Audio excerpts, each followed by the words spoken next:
Gabon guztioi, eta ongi etorri Eusko Ikasuntzaren mai ingurutan egoteagatik hemen, Radio Vitorian.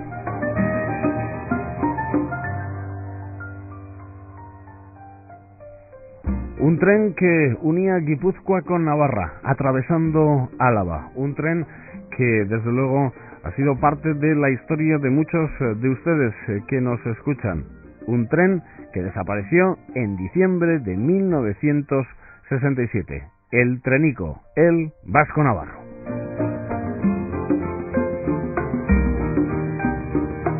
Tres invitados para hablar de aquel recorrido, de aquel tren que daba diferentes posibilidades para los habitantes alaveses, para acercarse, por ejemplo, a Aránzazu o para acercarse a Tierra Estella. Tres invitados, como decíamos, y vamos con las presentaciones. Elena Gómez Chico, jefa del Departamento de Medio Ambiente de la Diputación Foral de Álava. Elena, Gabón, buenas noches. Gabón, buenas noches. También con nosotros Javier Suso, que está realizando una recopilación documental y fotográfica de este ferrocarril del Trenico y que tenía entre los familiares que trabajaban en el Vasco Navarro a su padre.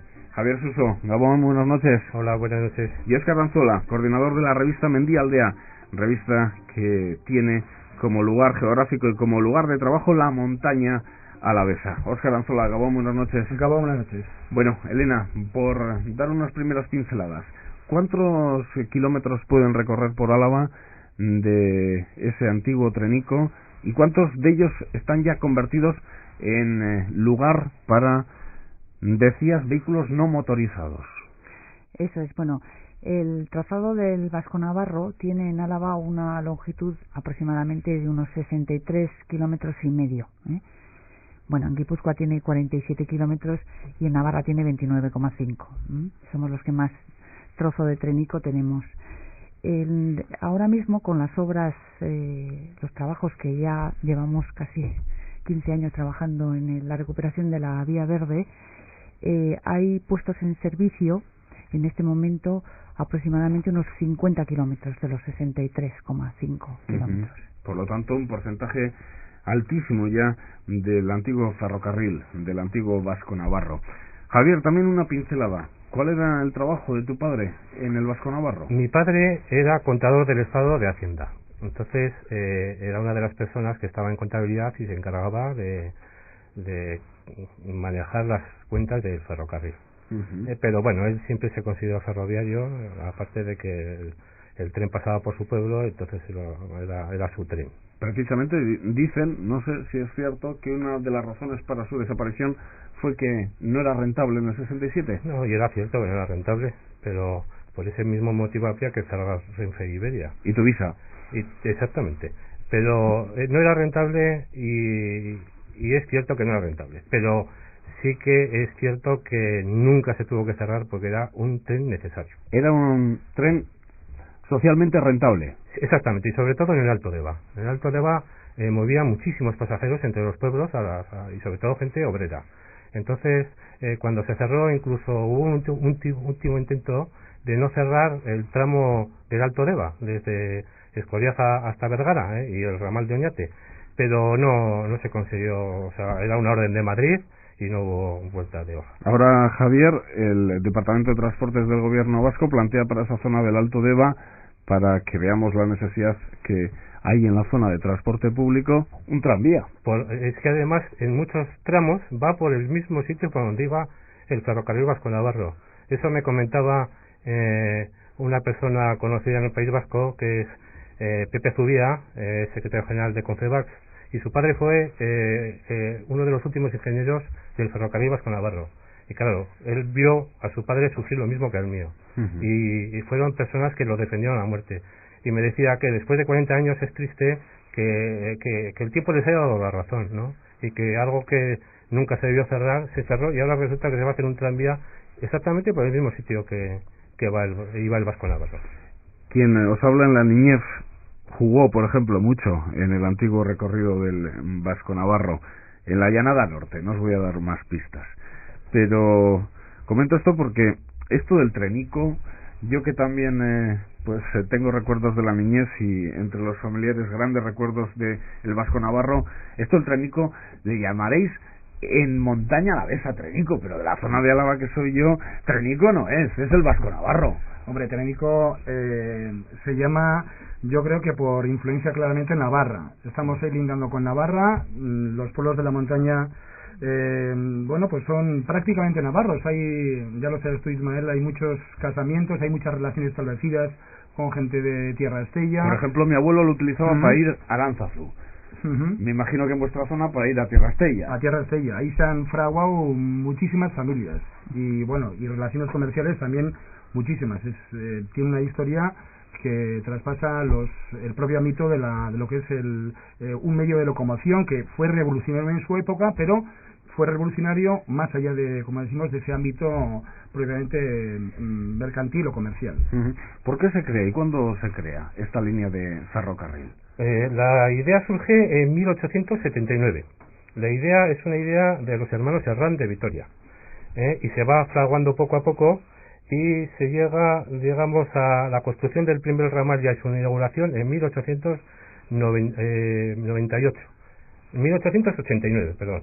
Se construye el primer trozo, que es de Vitoria ciudad, que era Vitoria-Los Herrán, hasta a Salinas de Leniz, y ese tramo está funcionando hasta que empieza a construirse el siguiente trozo hasta Escoriaza, pero que es un tramo muy problemático, que tiene muchísimos problemas. La compañía quiebra, se tiene que hacer cargo el Estado, y entonces al final es difícil hoy en día hacer un recorrido de autopista por esa zona. Bueno, de la autopista había que hablar en otro momento, porque yo lo estoy recorriendo ahora, sobre todo el tramo de Salinas a Escoriaza, a pie para fotografiarlo, y ahí hay 3 valles muy bonitos que son Marín, Jarimus y Mázmela, y en Marín y en Mázmela ahí van a ser 2 viaductos. El impacto visual es tremendo. Y además me contaban los caseros de la zona que están muy enfadados. ¿Están enfadados? Sí, porque es que el impacto va a ser tremendo. Y es que dice, es que además es la mitad de lo que queda, porque también pasa después el AVE. Entonces dice, o sea, y la verdad es que ves que es un valle idílico, ¿no? Y claro, con esa viaducto aquel. Yo entiendo que hay que hacerlo, pero sí, queda muy feo. Hemos cambiado de tema. En este sentido, el Vasco Navarro, por lo tanto, primer tramo, sí, desde Vitoria-Gasteiz, desde más o menos la calle actual de Los Herrán. Donde está ahora la estación de autobuses, estaba la estación de Vitoria Ciudad. Y después había en Vitoria otra estación que estaba en lo que es la estación del norte, había un andén que se llamaba Vitoria Norte. ¿Por qué había que comunicar la capital alavesa con el Alto Deva?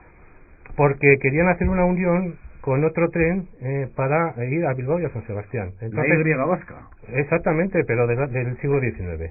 Entonces hubo muchas ideas. Primero hubo una idea de unir Vitoria con Durango, pero al final, bueno, cosas de políticos, eso lo explica muy bien Pedro Mario de Jalisti en un libro que habla de cómo se fraguó el ferrocarril Vasco Navarro. Es un libro muy interesante para leer.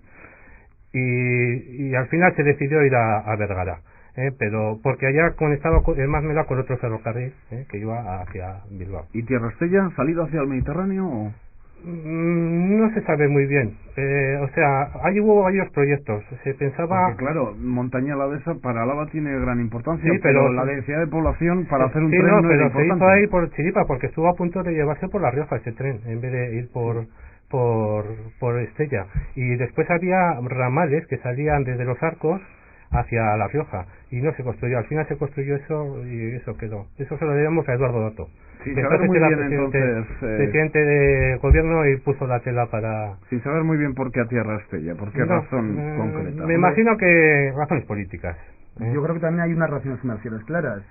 Si en el caso del nudo de comunicaciones entre Bilbao y Vergara había ahí o tenía la explotación de mineral, bueno, pues el motivo principal para crear una línea de comunicación, en el caso de Tierra Estella, bueno, pues con una población agrícola y con unas dedicaciones agrícolas, el transporte mismo de las mercancías agrícolas sí que era un motivo por sí mismo. Sí. El fin social está claro que es el último, sí. Pero ese fin comercial, en este caso con las mercancías agrícolas, el transporte de distintos productos, en el caso de la minoría, las arenas, etcétera. Pero las arenas empezaron a explotarse después. Después, sí, pero... Porque, mira, a mí el otro día me contaba una señora que nació en el apeadero de Cicujano, que antes de explotarse las canteras de la minoría y las canteras de Arenaza, los obreros del ferrocarril desde la misma estación de Cicujano, del apeadero, que al principio no era ni apeadero, sacaban arena, la cargaban en los vagones y la llevaban a Vitoria. Sí. O sea que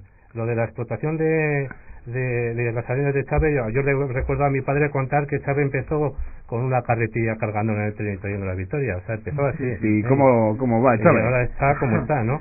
Y Pero muestras además ahí también a cuenta de antiguos ferroviarios que han constatado ese tipo de labor, es decir, esa labor de cargar la arena en los vagones, bueno, una manera me imagino que primaria, rudimentaria, con carretillas, subiéndose ya. Sí, a mí eso me contaba mi padre. Chávez imaginó que cuando cerraron el ferrocarril habían polvo, porque todo lo sacaba por ahí, por el ferrocarril.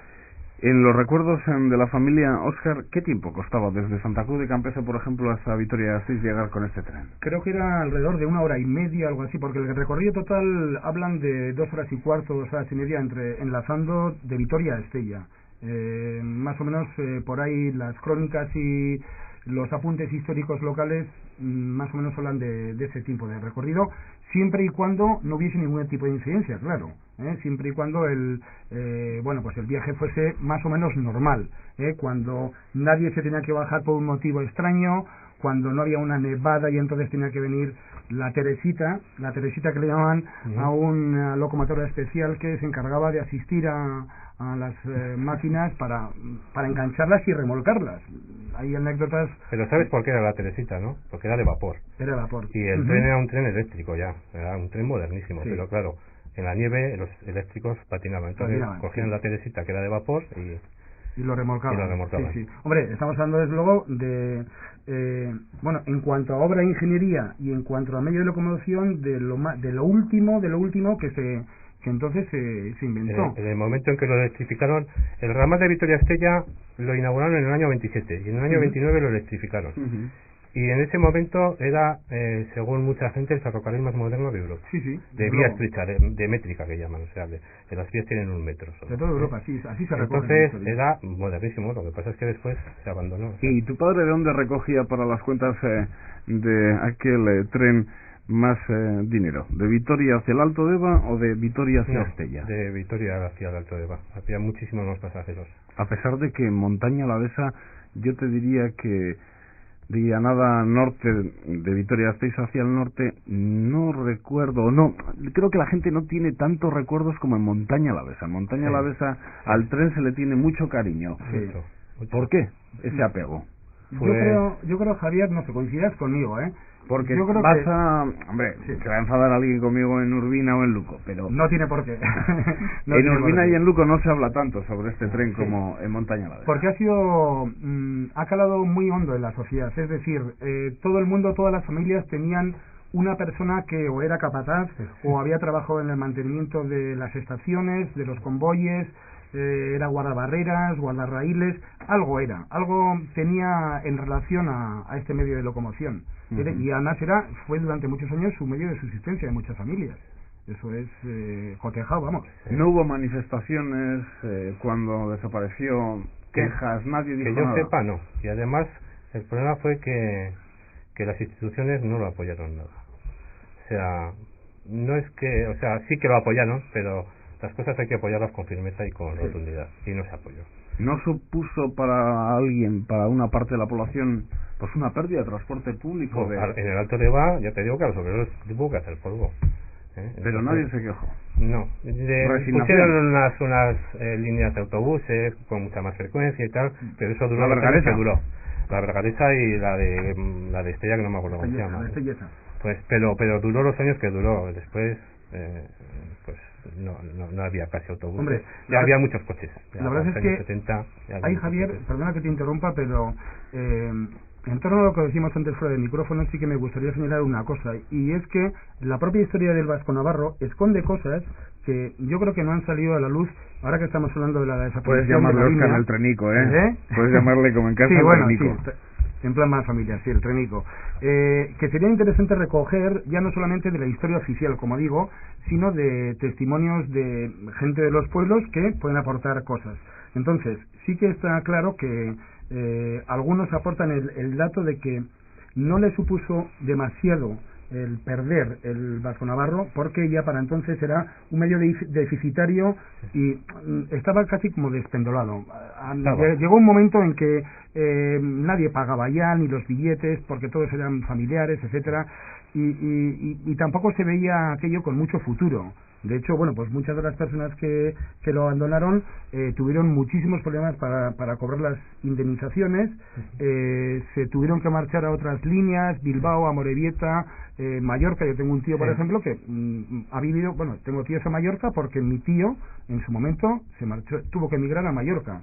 Le trasladaron a Mallorca y ahí fundó su familia. Entonces, fue una quiebra, fue un momento bastante duro que muchos ni siquiera quieren recordar. Eso está claro. Fue muy traumático. Y a Mallorca que se fue, ¿eh? Y a Mallorca que se fue. Y a la Robla fueron muchos, al tren de la Robla. Pero sí que es cierto Málaga también, por cierto. que lo que estás diciendo tú es cierto, fue muy traumática, y cuando yo estoy intentando recoger testimonios de antiguos ferroviarios, que ya quedan pocos, pero bueno, en 2 años voy a intentar recoger de todos los que quedan. Y muchos de ellos son reacios a hablar. Te dicen, mira, no toques ese tema que bastante nos hizo sufrir. Sí. Entonces, ¿cómo que somos los alaveses? No, y los guipuzcoanos, o sea, sí, también, sí, los navarros todos, o sea, hay gente que sin embargo te habla con mucho cariño, aunque les trataron, la verdad es que el cierre fue traumático en el sentido, yo creo que se les trató de una forma bastante ruin. Entonces, aún así hay muchos que te cuentan historias, y además historias muy jugosas, historias de extraperlo, de cosas de esas que son bueno, eran muy duras en su tiempo, pero son muy bonitas, ¿no? De niños pequeños ahora las recuerdas con nostalgia, haciendo ¿no? extraperlo, niños de 12 años con sacos que pesaban más que ellos, se metían debajo de los vagones y entre las ruedas metían los sacos y después en Vitoria lo volvían a sacar y lo iban a vender, y así no pasaban por la caseta de... Habéis hablado de, bueno, movimientos para comprar, para vender cosas, mercancías, movimientos para ir a trabajar y movimientos de ocio. También. Ahora mismo se utiliza como lugar de ocio, luego hablaremos con Elena, bicicleta y recorridos por la naturaleza, y también se utilizó en su día como lugar para viajar a, no sé, porque, a los embalses o a dónde. Decimos que le llaman, tiene muchas acepciones el tren, es el ángulo, el Vasco Navarro, el trenico, pero también se le llamaba el tren de los montañeros y el tren cangrejero, porque bajaba mucha gente a la zona de Vega, o sea, desde la Minoria hasta Santa Cruz, por Cangrejos y al monte. Y también yo me acuerdo de pequeño que bajaban mucha gente a Maeztu, a Zumalde, lo que es ahora Zumalde. Entonces había una presa y bajaban a pasar el día ahí. Entonces sí que era de esparcimiento. Y no te digo nada, la gente que ha ido en ese tren a Gamarra. A Gamarra ha ido... Sí, 10 años más o menos, claro, compartieron. Pero ha ido historia. mucha gente, pero mucha gente. Entonces sí que se ha usado como... Y a Alto Deba también, a los pueblos, o sea, y a la playa. Iban hasta Mecoralde, y en Mecoralde cogían el de Zumarraga y se iban a la playa. Y en el caso de la Muga, por ejemplo, en el límite entre Santa Cruz y Zúñiga, donde está la frontera entre Álava y Navarra, bueno, pues sí que es de constatar, y además eso son historias propias que nos han contado nuestros padres, nuestros tíos y toda la gente del pueblo. Yo las he vivido. Bueno, yo te tengo que decir, Javier, que yo cuando se cerró el trenico, aquel fatídico 31 de diciembre del 67, yo tenía pues 1 año y 20 días. No, yo tenía 12 años. No, perdona, un mes y 20 días. Yo tenía Pero 12 creo años. que llegué a montarme. Mi madre me llegó a montar en el tren. Yo me he montado cientos de veces porque nosotros veníamos en Maestro, entonces claro, íbamos y veníamos muchísimas veces. Entonces yo me acuerdo perfectamente del recorrido, de lo bonito que era entrar en los túneles y ponerte en el último vagón y ver cómo la boca del túnel se iba haciendo pequeña, y en el de la Minoria quedaba un punto, pero se veía, y eran 2 kilómetros y pico.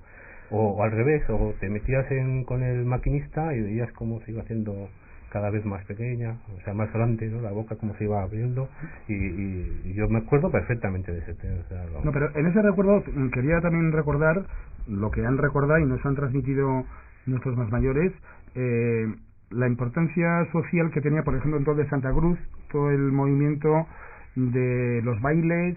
Había 3 bailes en el pueblo, había un cine de estos con sabor a antaño, como los que se puede observar, por ejemplo, en la película. Me recuerda mucho a Cinema Paradiso, puede ser algo parecido, trasladado aquí a Álava, y toda la gente que subía de Navarra de los pueblos de Navarra, donde ahora está también extendida la Vía Verde, hasta Murieta, incluso, todo eso, Sancín, Murieta, Acedo, toda la gente que subía a los bailes y luego cómo se arremolinaban todos en la estación para coger el último tren, que era el último ya, para ir a casa, el tren de las 9 hacia las localidades navarras. Eso nos lo han contado, vamos, en muchas sobremesas, y desde luego que tiene un sabor especial. ¿Cuántos habitantes estáis ahora en Santa Cruz de Campezo, Óscar? Pues ahora creo que son 900, el último censo cerca de 900 pueblos, el municipio son 1250. ¿Y llegó a tener bastantes más?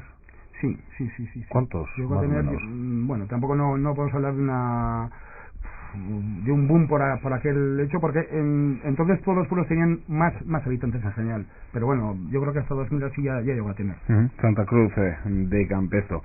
Bueno, hablando de los edificios, aquí hay de todo. Hay algunos que han desaparecido, hay otros edificios que son privados. Por ejemplo, aquí tengo apuntado la estación de Retana, pues está en manos privadas.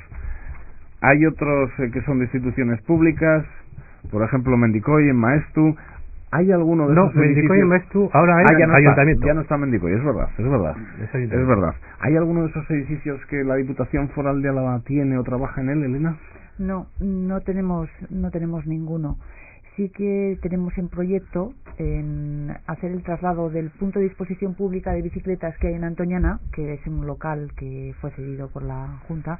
La idea es trasladarlo a pie de vía del Trenico, y ahí estamos en conversaciones para intentar adquirir un pequeño almacén que hay justo al lado de la báscula, al lado de la antigua estación, y la idea es, nada más está bastante bien conservado, desde el exterior por lo menos, yo desde el interior no lo he visto, pero sí que incluso hasta la lámpara la tiene original, ¿no?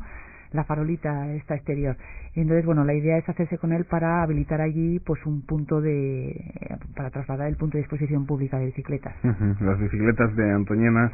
Mira, yo en ese punto quería comentar una cosa que me interesa mucho comentar.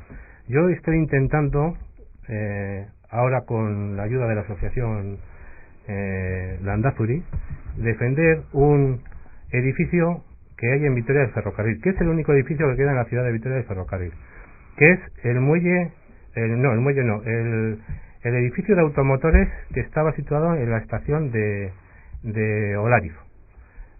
Todos los demás edificios que hay en Vitoria han desaparecido, y ese es un edificio que está en ruina, pero los edificios en ruina del Ferrocarril Vasco Navarro, sobre todo de la línea Vitoria-Estella, son edificios que se pueden recuperar, porque sus estructuras eran tan buenas que no se ha caído ninguna. Sitúanos en Olarizu, Puente Alto.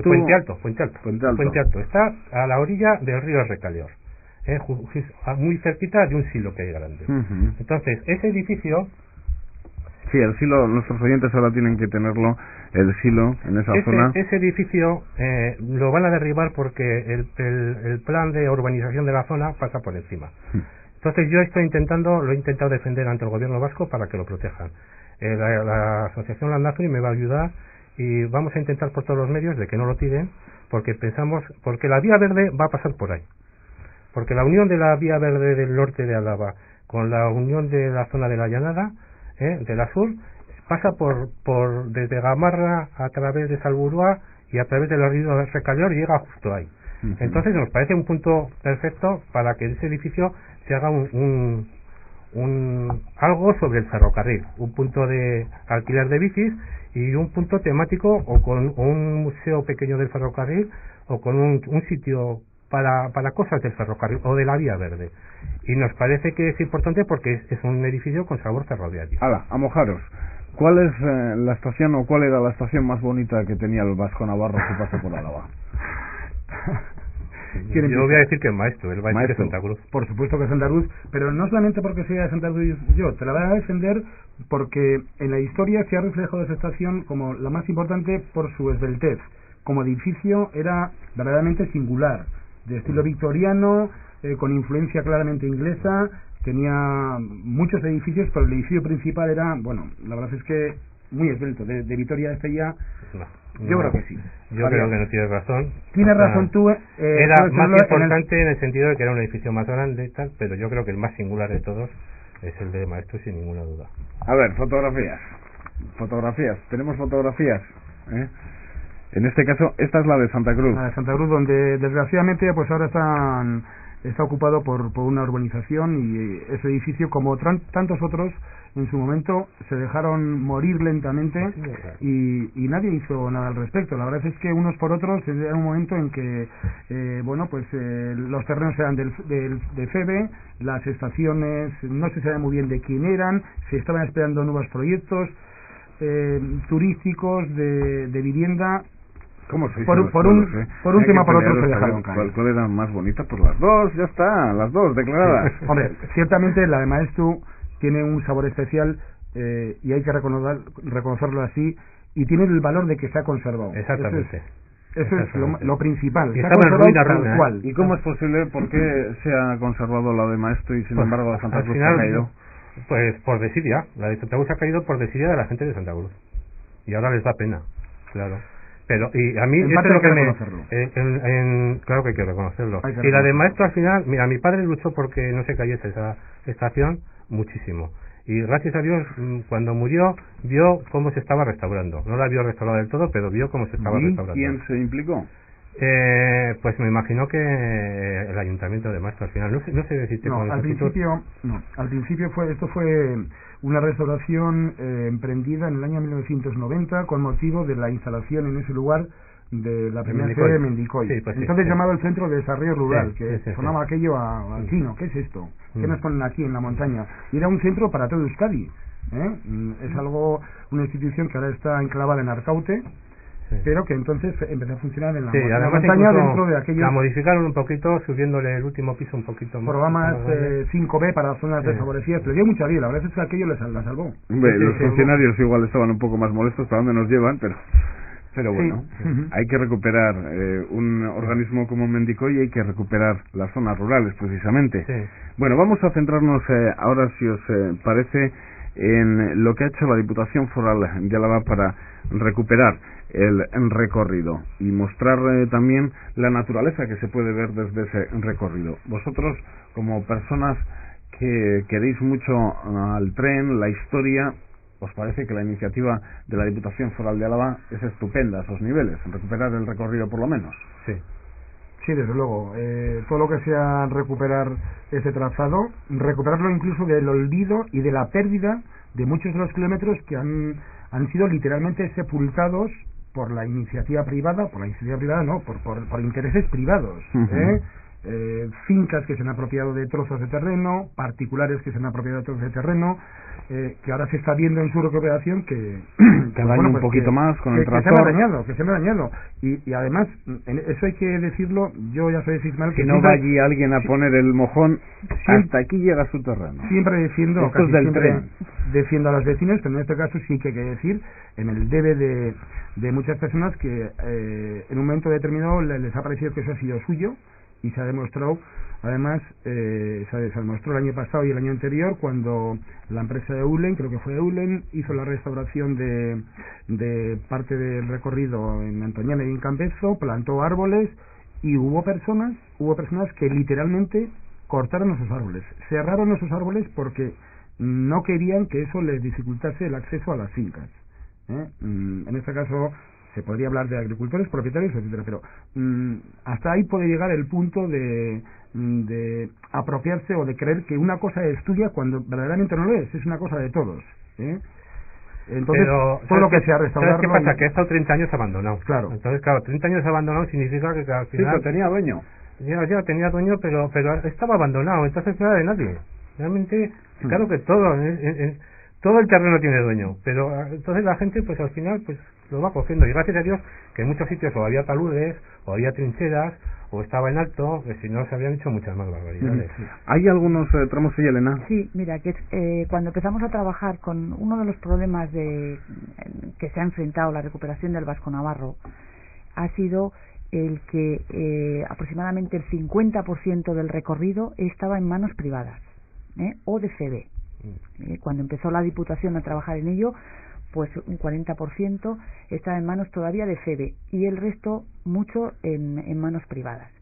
Entonces, claro, te encontrabas y gran parte el resto pertenecía a juntas administrativas, a los pueblos, a ayuntamientos y tal. Entonces, cuando empezabas a recuperar el trazado, te encontrabas con que había un trozo, pues a lo mejor 500 metros, que era de un señor, y entonces tenías que intentar o adquirir ese terreno o encontrar vías alternativas para poder conectar los otros dos trozos, ¿no? Esa ha sido la principal dificultad que desde un primer momento, incluso ahora, nos hemos encontrado. Muchas vías públicas, muchas carreteras, al ensancharse, al acondicionarse, lógicamente, en un trazado que estaba olvidado desde hacía muchos años, bueno, pues han roto estructuras, han roto puentes. Bueno, por ejemplo, en Otazu, la pasarela que hay está apoyada en el antiguo puente del Vasco Navarro. Entonces, la de Atauri también. Entonces, bueno, pues han sido dificultades que, bueno, que todo lo que es recuperar la linealidad del trazado, pues han tenido. Y luego yo también me acuerdo vertederos auténticos, es decir, las trincheras estas de esto estar llenas de escombros. Entonces tenías que empezar ahí, cuando ibas ahí, empezar a sacar camiones y camiones y camiones, ¿no? Entonces, bueno, hay un punto de inflexión allí cuando se empieza a trabajar en el año 92 en la recuperación del trazado, que fue el primer trocito entre Vitoria y Retana, 4 kilómetros. Bueno, hay un punto, luego se continúa hasta la Muga con Guipúzcoa, lo dejamos justo en la Muga, y luego vamos desde Vitoria hacia, digamos, la llanada y la montaña, ¿no? Y entonces hay un punto de inflexión que es cuando entramos en contacto con FEB en el año 2000 y empezamos a negociar con ellos todo lo que es la compra de los terrenos que quedaban, que eran unos 250.000 metros cuadrados, que estaban en manos de FEB. Entonces, a partir de ahí, que esa operación se cierra en el 2001-2002, es cuando ya, y salvo trozos que siguen quedando, trozos en manos privadas, y entonces ahí ha habido que ir adquiriendo poco a poco, hasta recientemente, me parece que el Consejo de Diputados el martes aprobó también la adquisición de algunos terrenos. Bueno, pues hemos ido pudiendo dar kilómetros y asegurar la continuidad de la vía. Y en algunos sitios es que ha habido dificultades técnicas. O sea, en el caso del túnel de la Minoria, es que el túnel de la Minoria está en unas condiciones terribles de conservación, no se puede entrar ahí a las personas, y luego además terminan lo que es propiamente la cantera. Algunas dudas sobre el trazado y otras que me ayudarán Suso y Alzola. Sobre lo que más conozco, Vitoria hacia el norte, ¿por qué hasta Retana pues tiene brea?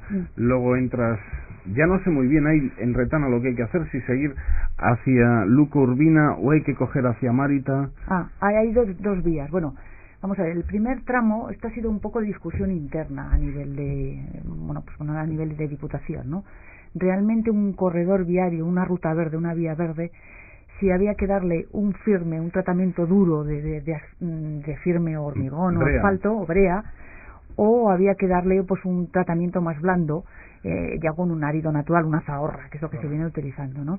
Entonces, digamos, lo que ha prevalecido en un primer planteamiento, sí se hizo con brea, se hizo un asfaltado, pensando que es una zona muy de paseo, muy cerquita de Vitoria, Gasteiz. Entonces, bueno, pues prácticamente luego nos entraban dudas sobre la conservación de la zahorra a medio y largo plazo, pero en un primer momento pues se lanzó así, dar un tratamiento. No obstante, yo soy de la opinión que es mejor la zahorra. Además, la zahorra se está viendo que se conserva bien, es más cómoda a la hora de andar. A lo mejor en las bicicletas es mejor el asfalto, y luego realmente pasando por un quejegal o por un hayedo o por un robledal, ver una cinta de asfalto pues resulta un poco duro. Entonces, por eso que el tratamiento homogéneo que hemos adoptado, y además yo creo que en otros sitios también, por ejemplo en la parte de Murieta o en la parte de es de dar un firme más natural. La excepción entonces es Vitoria-Retana. Es la única excepción, lo cual no quiere decir que a lo mejor pues la zona esta de Puente Alto o una conexión hasta Otazu pueda darse es decir, en tramos más urbanos pueda adoptarse un firme de estas características, pero realmente ella metiéndose en un entorno rural, en un entorno natural, no en bosques y tal, pues somos reacios a hacerlo. Y una vez pasada la estación de Retana, entonces sí que se puede seguir Luco, Urbina, Landa. Landa hasta que llegas a un restaurante justo a Landa, en el nudo No, y el trozo ese está recuperado, el que dices, desde la Muga hasta el restaurante ese que está en el Alto de Salinas, que se llama el Guriamecha. Eso está, se puede andar. Que se llamaba aquello de arriba. Eso se puede andar. Bueno, incluso se puede seguir hasta Salinas, hasta el primer túnel. Y lo que pasa es que no es vía verde porque no está... ¿Túnel que se ve desde la carretera cuando bajas a Salinas? ¿A ese túnel te refieres, el primer túnel? No se ve desde la carretera. Porque cuando bajas la carretera de Salinas, una estructura que tienes que pasar por debajo con los coches, te hablo del viejo puerto de Salinas de Benís, ese puente... Ese puente es del ferrocarril. Es del ferrocarril. Por arriba va la vía, sí. Y siguiendo un poco más adelante, hay un paso elevado y un poco más adelante, después de un casetío, está el primer túnel. Los guipuzcoanos no han hecho nada, Elena, con ese recorrido. Lo tienen incluido en su plan de vías ciclistas. Tienen metido la recuperación del Vasco Navarro hasta la Muga con Álava.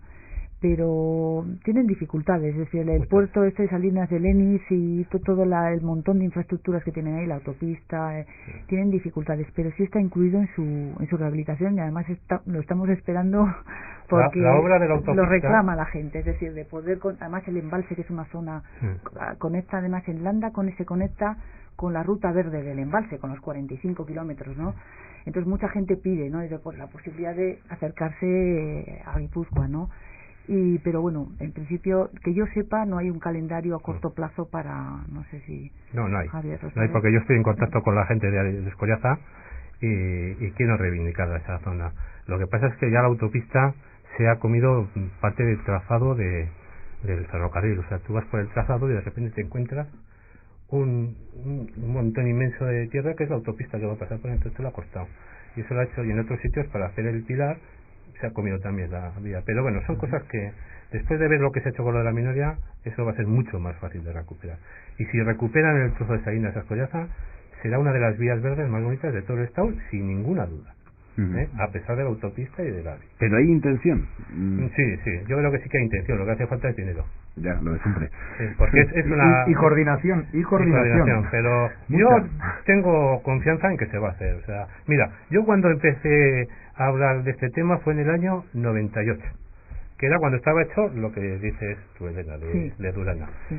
Si a mí este año me dicen que dentro de 10 años iba a estar hecho todo lo que iba a estar hecho, digo, estos están todos locos. O sea, que me parece que se ha hecho muchísimo y que se ha hecho muy bien. Yo no le pongo más que una pega a la vía, y es que me parece que tiene poco carácter ferroviario. Le faltan los navarros en ese elementos de referencia mejor. Eso es, ¿no? Los navarros elementos en cada túnel, en Arquijas, han puesto un cartelito diciendo cuándo se hizo la obra, cuánto costó y cómo se llama el túnel o cómo. Sí. Entonces esas cosas, y si se pueden hacer carteles con incluso fotos, porque fotografías hay muchísimas, yo tengo casi 1000 fotografías del Vasco Navarro. Entonces se podría documentar perfectamente. Ahora es una cosa rara, por ejemplo, uno pasa por Durana y no sabe muy bien dónde había un bar, si era la estación, claro, Andoyo, etc. No, pero es que la de Durana, es que ahí hubo 2 estaciones. La que es el bar fue la primera. Que ya no hay bar. No hay bar, pero bueno, esa fue la primera. Después se hicieron otra más importante y que después la tiraron. Entonces queda la antigua estación de... Y Elena, ayúdame a acercarme hasta Estella, que lo conozco bastante menos. Desde luego sí que he oído, por ejemplo, en Antoñana, con las bicicletas que antes comentabas, que aquello es una maravilla. Pero si salgo desde Vitoria, la primera sorpresa que me he encontrado viendo el recorrido es que para atravesar la zona de Azaceta no es que la atraviese a la tremenda, sino que hace como bordea Azaceta. Si tomamos como referencia la carretera, que es la referencia que los oyentes pueden tener más clara. Pues la carretera, hasta que llegas a la zona de Andoyu, o sea, va paralela a la carretera que pasa esa Azaceta por la zona de Erenchun, Troconis, Auna, Ullibarri Jauregui. Sí, se lo sabe muy bien. Eso es. Que también hay una estación donde está un centro para menores, ¿no? En alguna de estas localidades. En Andoyu. En Andoyu está, bueno, y en Otazu hay también hay, la antigua estación también está como un albergue que gestiona, me parece que el Ayuntamiento de Vitoria. Y luego allí de camino también hay edificios también muy notables que es en el Ullibarri Jauregui, en Arana, es en Rotalde. En Erenchun también ahí quedan todavía edificios. Bueno, entonces llegas justo hasta Ullibarri Jauregui. Y en Ullibarri Jauregui nos encontramos con el túnel de la Minoria. El túnel de la Minoria no se podía pasar, por las 2 razones que he dicho, ¿no? Entonces ha habido que buscar seguramente eso se podrá rehabilitar lo cual requerirá unas inversiones fuertes, porque consolidar ese túnel con la longitud que tiene 1400, para uso público... 144 millones costaba en el año 2000 porque hay un proyecto de recuperación. Yo lo he visto en la Diputación y eran 144 millones del año 2000. Entonces, aparte de eso es que cuando sales a la explotación minera y hasta en tanto en cuanto ese sector de la explotación minera no quede clausurado o restaurado, no se puede meter allí. Y estamos hablando de un horizonte de 10-15 años, ¿no? Entonces, sí se ha dictado una ruta alternativa y estuvimos buscando, claro, había que pasar un paso geográfico, porque a esa altura tienes que pasar los montes de 200 metros de desnivel.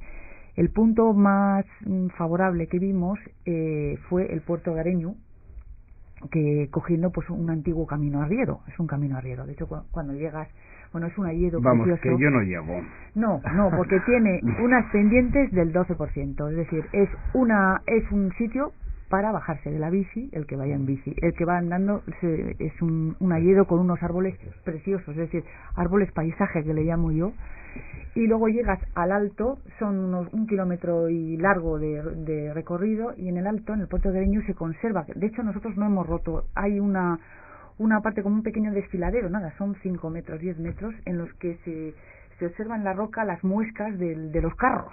Para poder subir de allí, se ven las muescas y no lo hemos tocado. Es decir, cuando tú vas a la bici, vamos, te encuentras un camino de roca que tienes que pasar, y ya en el alto se ve toda la llanada, por un lado, y luego se ve la zona de la montaña, y por allí, cogiendo antiguas pistas forestales, también queríamos de alguna manera no romper tampoco lo que era el bosque, sino aprovechar también caminos que pudieran existir. Bajamos hasta la zona de Musitu. ¿Allí me tiras si no llego sin darle el pedal hasta Antoñana? No, hay que dar pedales. No, todavía hay que darles. Bueno, yo pensaba que me tirabas allí y hasta Antoñana. Bueno, no, pues tienes que dar pocos, porque ya en el momento que entras en el Vasco, bueno, bajas por esa carretera de Musitu hasta la ermita Santo Toribio, que es muy bonita, y en la ermita Santo Toribio enganchamos ya con el trazado del Vasco Navarro, que es el trozo que pasa por Maestu, Cicujano primero, túnel de Cicujano, luego Maestu, desde Maestu continuamos hasta las piscinas de Maestu, Zumalde. Eso es, desde allí lo que es el proyecto de recuperación, por un lado contempla la recuperación de una parte que está en la zona de monte, que engancharía con una pasarela hasta Atauri, hasta lo que es el puente de Atauri, y desde allí, y luego otra vía alternativa que es por la ermita, me parece que la Soledad, por un camino de parcelaria que es precioso, muy bonito, y además la ermita es se preciosa, ve todo Peñalas 5 y todas las rocas, muy bonito. A mí me gusta más ese que el real del ferrocarril. Sí. Y desde allí, entonces, vamos, allí el trazado de la A132, cuando llega a la cantera de asfaltos de Maestu, sí. Allí la carretera 132 ocupó el trazado del ferrocarril, o sea, cuando se acondicionó. Entonces hemos tenido que buscar una alternativa, y la alternativa, como es un sitio muy encajado, el que los oyentes que el sitio muy encajado, a lo que es la derecha es zona de monte, y lo hemos metido por la izquierda, en una zona justamente en el borde del monte y de los cultivos, por un camino de parcelaria, y allí andamos aproximadamente pues 1 kilómetro y hacemos una pasarela. Hemos comprado una finca muy bonita, vamos a hacer una zona de descanso allí, y entonces ya cruzamos el río Berrón, que es además espacio fluvial de la Red Natura 2000, de la Red de Espacios Protegidos Europea. ¿Has salido de Vitoria y todavía no te has salido en ningún momento a ninguna carretera, ni has... Nada. Sí. Bueno, lo único la de Musitu. La de Musitu. Ahí hay 1 kilómetro, 2 kilómetros de carretera, que es una pena. Es una carretera que no pasa casi nadie, pero es carretera. Eso es. Y desde allí, bueno, pues ya coge el trazado del antiguo ferrocarril y entonces ya coge el túnel de Antoñana. El viaducto de San Saturnino, que es precioso. Es decir, que el área de descanso sería previa a unos kilómetros antes de Antoñana, ¿no? Eso es. Se quiere hacer. ¿Y no vais a hacer una también donde la Soledad? En principio no teníamos pues yo tenía el idea. proyecto. Los de Texas me habían dicho que se hacía una donde la Soledad. Vamos a ver qué dicen también los vecinos de Atauri, ¿no? Porque ese es el trazado alternativo de la 132 que demandan. Mira, ahí hay mucho alternativo. Ahí le voy a liberar a Elena porque no es responsabilidad suya. No, pero bueno, ahí confluyen esos dos proyectos. Sí. Bueno, y luego ya desde Antoñana, este tramo que hemos estado diciendo entre la ermita Santo Toribio y Antoñana, todo este recorrido, es el que el Ministerio de Medio Ambiente va a empezar las obras inminentemente y tienen un plazo de ejecución de 10 meses. Es un proyecto... Sitúame en el mapa. Elena. Es el trozo que va entre Musitu y Antoñana. Y Antoñana. Estos son 10 kilómetros de recorrido, que es un proyecto que fue presentado a financiación de un programa que tiene el Ministerio de Medio Ambiente que se llama Caminos Naturales y bueno, con un coste de 1.300.000 euros y lo va a financiar. Entonces entran ahora en obra con un plazo de ejecución de 10 meses. Serán 10 kilómetros, además, de los más bonitos para mí del recorrido. Sí, bueno, entramos, es que para mí no hay tramos feos. Entramos en recta final de tertulia. ¿Cuál es el túnel mayor que se pasa? En esta zona me han dicho, no sé a qué altura exactamente, pero que si coges bicicleta en Antoñana pasas por un túnel, según vas pasando con la bicicleta se van encendiendo las luces. El Acedo, sí. El Acedo, sí. Está muy bien. Eso es Navarra, ¿eh? Estamos hablando ya de Navarra. Acedo. 2.195 metros. Esa es la zona, para mí, de las más bonitas del recorrido. Desde Zúñiga hasta Acedo es muy, muy bonita. Y además hay que decir que está muy bien hecho. es un túnel que ahora mismo se está utilizando muchísimo, no solamente por los paseantes, por la gente que va en bicicleta, familias, etcétera, sino también por pruebas deportivas. Es decir, está teniendo ya otra dimensión. Se está utilizando la vía verde para cosas nuevas, vamos a decir, ¿no? Para competiciones deportivas. Y en este sentido, por ejemplo, la Asociación de Bicicleta de Montaña Yoar de Campezo suele incluir este túnel, otros túneles anteriores, otros tramos también de la vía verde, bueno, pues dentro de su competición anual, lo cual también es de agradecer, que tenga también otra dimensión, que sea reconocida la vía para otros usos. Y ya espera, que te voy a contar una anécdota de ese túnel, que es un túnel muy curioso. Es un túnel breve, que en la entrada y en la salida tiene unos huecos que estaban hechos para que en caso de guerra poder meter en esos huecos dinamita y borrar las dos entradas para no tener que, digamos, destruir todo el túnel. Entonces está hecho en muy pocos túneles. Y en medio del túnel hay un hueco desde la parte de arriba del túnel que sube hasta arriba del monte. Y se sale por una escotilla que se llama el Gorro del Alemán. Y es un túnel, es muy curioso ese túnel. Historias verdaderamente curiosas. Y ya para terminar, Óscar, no sé, ¿crees que se debe de hacer algo más? Ahí está el recorrido, se está recuperando, se está trabajando en ello, se le está dando una salida.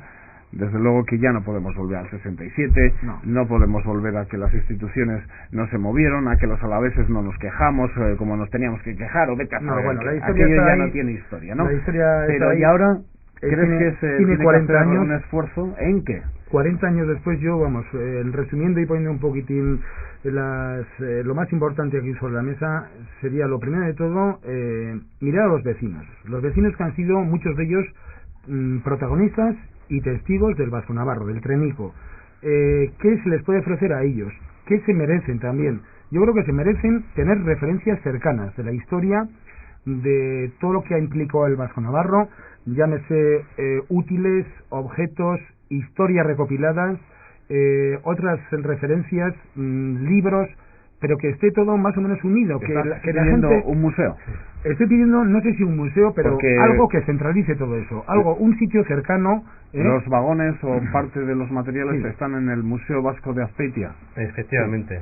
Pero también había una asociación a la que yo pertenecí, que era la Asociación de Amigos del Antiguo Ferrocarril Vasco Navarro, que se creó por gente de Estella y tenía la sede en Mulleta, que también recopiló bastante material. Lo que pasa es que ha desaparecido por falta de que éramos muy pocos socios y no veíamos salir. Y ahí iba yo también a la necesaria coordinación entre instituciones, la Diputación, el Gobierno, asociaciones que surjan para que todo esto no se pare no haya cortes de vía, figuradamente, ¿no? Y yo creo que además Vitoria tiene que ser el motor de todo eso, porque Vitoria era el centro neurálgico del ferrocarril, donde surgió la idea y todo. Entonces, por eso yo... Mira, ya tenemos una salida por la estación de autobuses provisional de la calle Lazarra. Yo creo que este edificio que yo defiendo, que es el de Puente Alto, es el edificio que se debe de defender. Otra salida. Para eso, porque además Vitoria le debe un reconocimiento al ferrocarril Vasco Navarro, ya que no lo defiende. Y luego, señor Javier, ya por concluir lo que estaba comentando antes,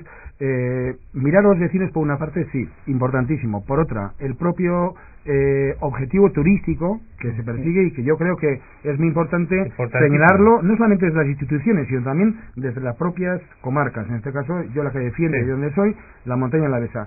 Necesitamos como el agua para beber y...